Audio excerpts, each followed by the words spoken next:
ನಮ್ಮ ರಾಷ್ಟ್ರಧ್ವಜದ ಬಗ್ಗೆ ತಿಳಿದುಕೊಳ್ಳೋಣ.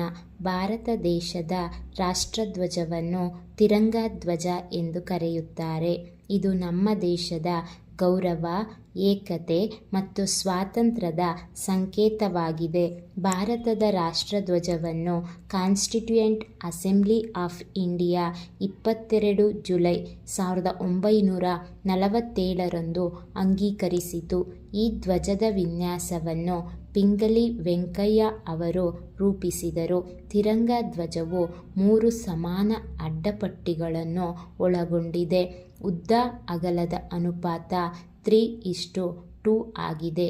ಮೇಲ್ಭಾಗದಲ್ಲಿ ಕೇಸರಿ ಬಣ್ಣ, ಮಧ್ಯದಲ್ಲಿ ಬಿಳಿ ಬಣ್ಣ ಮತ್ತು ಕೆಳಭಾಗದಲ್ಲಿ ಹಸಿರು ಬಣ್ಣಗಳನ್ನು ಒಳಗೊಂಡಿದೆ. ಕೇಸರಿ ಬಣ್ಣವು ಧೈರ್ಯ, ತ್ಯಾಗ ಮತ್ತು ಶೌರ್ಯವನ್ನು ಸೂಚಿಸುತ್ತದೆ.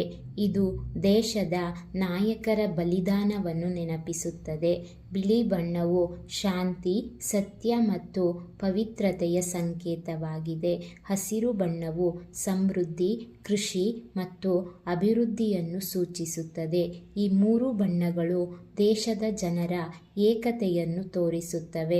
ಮಧ್ಯದ ಬಿಳಿ ಪಟ್ಟಿಯಲ್ಲಿರುವ ನೀಲಿ ಬಣ್ಣದ ಚಕ್ರವನ್ನು ಅಶೋಕ ಚಕ್ರ ಎಂದು ಕರೆಯುತ್ತಾರೆ. ಈ ಚಕ್ರದಲ್ಲಿ 24 ಗೆರೆಗಳು ಇವೆ. ಈ ಚಕ್ರವು ಧರ್ಮ, ನ್ಯಾಯ ಮತ್ತು ಚಲನೆಯ ಸಂಕೇತವಾಗಿದೆ. ಇದು ಅಶೋಕ ಮಹಾರಾಜನ ಕಾಲದ ಧರ್ಮಚಕ್ರದಿಂದ ಪ್ರೇರಿತವಾಗಿದೆ.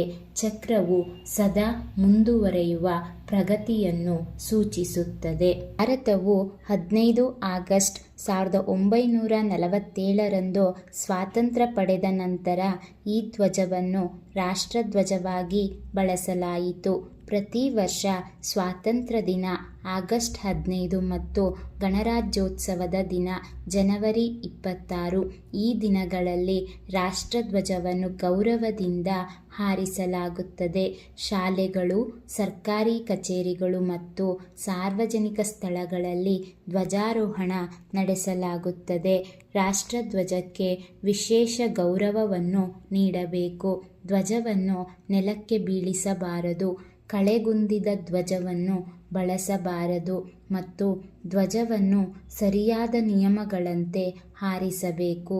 ಇದು ನಮ್ಮ ದೇಶದ ಪ್ರತಿಷ್ಠೆಯ ಸಂಕೇತವಾಗಿರುವುದರಿಂದ ಪ್ರತಿಯೊಬ್ಬ ಭಾರತೀಯರೂ ಅದನ್ನು ಗೌರವಿಸಲೇಬೇಕು.